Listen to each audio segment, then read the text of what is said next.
I'm playing The Simpsons Tapped Out. Hey guys, Cam here from today's iPhone.com, and actually all my questions are on this iPad mini, which they normally are. This is episode 1.0.6. I've only got one hand free, so I couldn't do the... Anyway, let's get to the questions. First question, again by Parth Patel. Coke or Pepsi? By Plus. How do you get paid?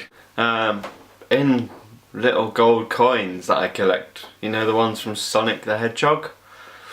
Essentially, once I've done typing and making videos, I have to go running around the neighbourhood and jumping over stuff and collecting gold coins. Or I get paid in money like everybody else. Do you enjoy Daily Grace? I find her hilarious. I never watched any of her videos. I know who she is. I think I follow her on Twitter. But no, I never watch her videos. Generally, I don't get a lot of time to watch YouTube anymore because I'm either making videos for YouTube, writing up articles for today's iPhone.com, or looking after my kids, which I have to do.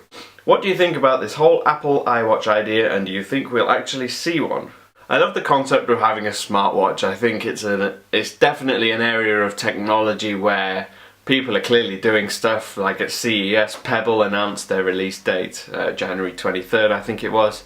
There was the Cuckoo watch, there's the Casio G-Shock watch which connects to iPhones.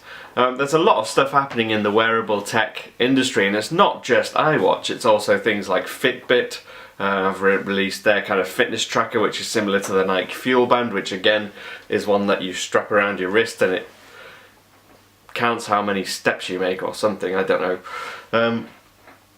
But yeah, it's certainly interesting. It's an interesting place to be, and I think it's somewhere that I think Apple can obviously do better than everybody else, because everybody else isn't Apple. So it'll be interesting to see. I would like to see one, but that doesn't necessarily mean Apple's ever going to release an iWatch.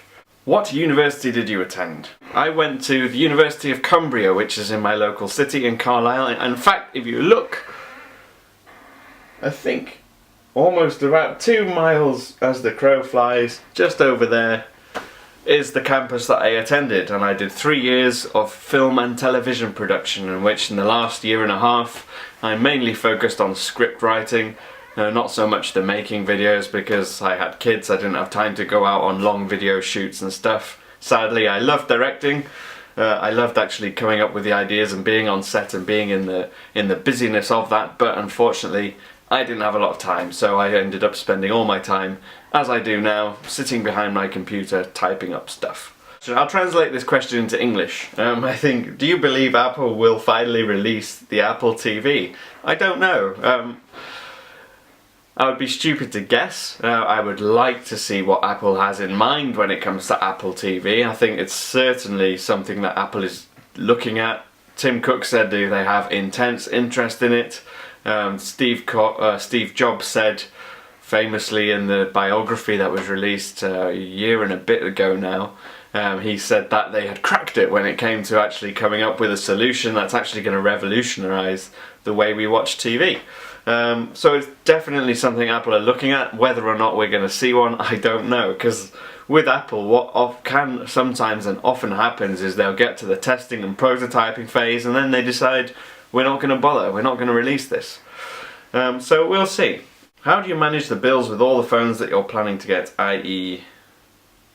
BlackBerry 10 and Windows, or are the phones given to you as a sponsorship? No, sadly not.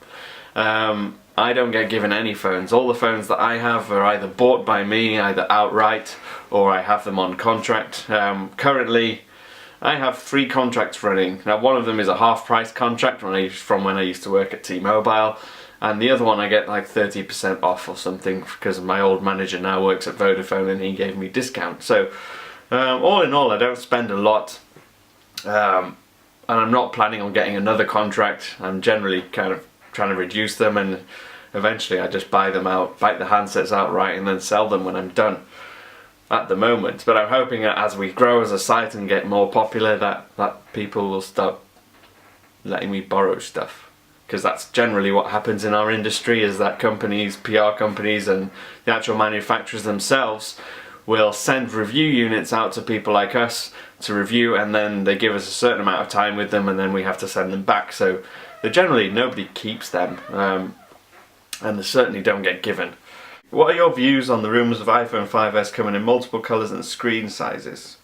I would love to see the iPhone come in different colours. I think obviously black and white is obviously the default, it's standard, it's usual, it's just the way it is, it's what people are going to go for. But by making it a little bit more colourful, I guess they can expand their market a little bit more, give us a little bit more choice. They've obviously done it with the iPod Touch range now, so there's no reason why they can't transfer that mentality to the iPhone range, but whether again they actually do that is another matter entirely. Do you have any pets? If you do, what kind and its name? Oh, I don't have pets. We used to have a pet cat, but then I kind of realised that not only did cats stop me from breathing, but also that animals are supposed to be outside, not in a house. So no, I don't have any pets, and I don't plan on having any pets, and if I did, it'll probably just be a goldfish, because I mean they don't live very long, and you don't have to do anything with them. I like your hair, Cam.